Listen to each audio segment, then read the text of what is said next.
You ask Tiger to calculate. This deals with linear inequalities with one unknown.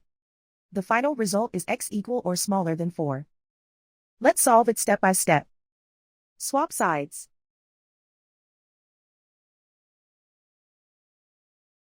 Isolate the x. Divide both sides by 3.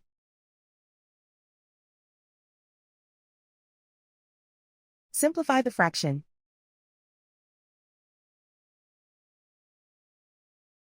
Find the greatest common factor of the numerator and denominator.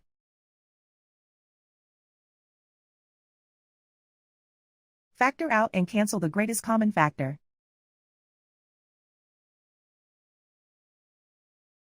Plot the solution on a coordinate grid. And so the final result is x equal or smaller than 4.